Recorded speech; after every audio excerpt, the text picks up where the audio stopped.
us and started beating us while we were handcuffed behind our backs. We were all then taken in to the police station. The commanding officer of this unit accused us of throwing stones.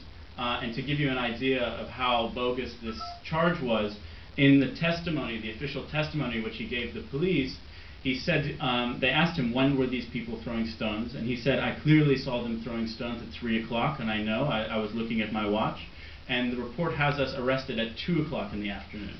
And so this is a completely ridiculous charge, absolutely bogus. The Israeli and I spent over 24 hours in jail, and then we were released. We both filed a complaint against the police and the army, and in fact received basically an apology.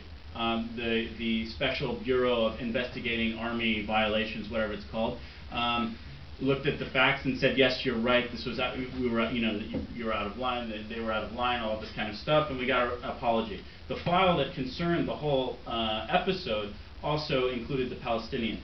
This happened last December 25th actually, Christmas Eve, and the Palestinian is still in jail now. And basically he will end up having to plea bargain, because oftentimes what happens is that even if a Palestinian is clearly not guilty, which is this case, I mean, the two people that he was charged with have been given a letter of apology from the army. Even if he's clearly not guilty, then the military court system will prolong the time in which he's able to get a court date. And so invariably there's a lot of plea bargaining going on in the military legal system so that people can just not waste all of this time. And that's just my own kind of personal experience.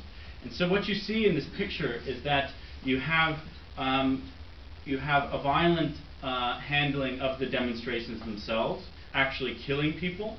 It should be noted that Palestinians do often throw stones against the Israeli soldiers, and I've seen that oftentimes. I've seen one Molotov cocktail thrown in 3 years. So I wouldn't say that this is a completely non-violent endeavor, but it doesn't pale in comparison to the excess of violence that is coming from the Israeli army. And I'll note also that in my experience, I've never seen Palestinians start throwing stones first. That's just on my experience. It's always been as a reaction to a volley of Israeli tear gas, or actually a kind of hostile invasion into the village, shooting weapons and arresting people. And so the stone throwing issue is complex and often is used as a kind of a symbolic gesture. So you see this violent crackdown of the demonstrations themselves, and then the use of the military legal system to put away all of these people. Now, instead of going on in the details, I think that there's some very interesting questions that we need to think about in reference to these demonstrations. Specifically, if we look at the mainstream Western press, let's look at Thomas Friedman, for example, this lovely mustached fellow at the New York Times. He often writes, where are the Palestinian Gandhis? Where is the Palestinian nonviolent movement? Well, this is it, right? This is the Palestinian nonviolent movement. These are the Palestinian Gandhis, and they're being railroaded by an occupation legal system that I've never seen in practice like this. I've never experienced anything like it, and as a human being, I have a hard time understanding exactly how it functions so well, so efficiently, and is basically ignored from the rest of the Western community. And so I think that Israel is desperately afraid of organized Palestinian unarmed resistance in the West Bank, in Gaza, internationally. And the proof is very much in the pudding, as it were. You see the violent reactions that you have from the Israeli army. I was covering the flotilla for The Nation magazine, in which, yes, this is a political stunt, right?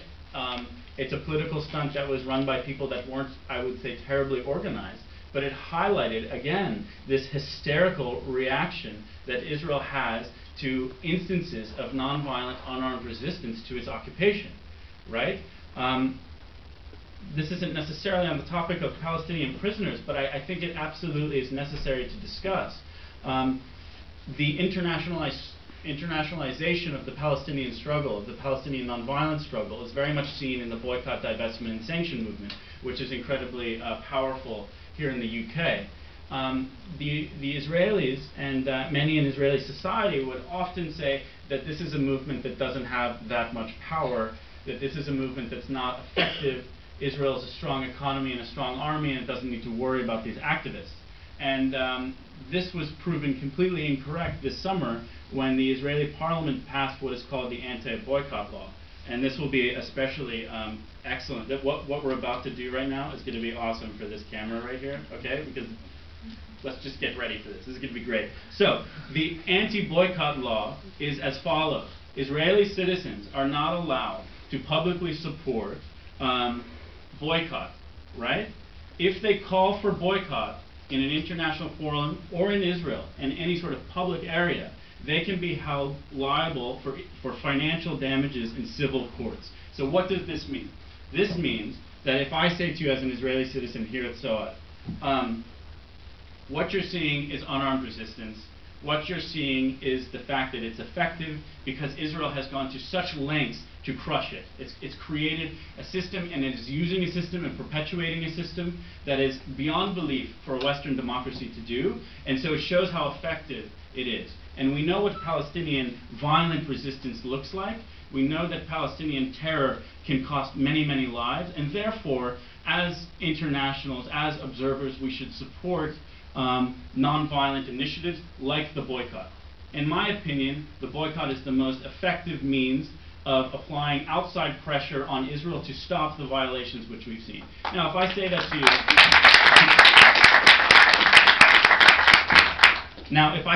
to you, right now, and I do believe that and I support that, and that's what I'm saying to you, and our friend here decides to put that video on YouTube, I can be sued by any Israeli for economic damages, right?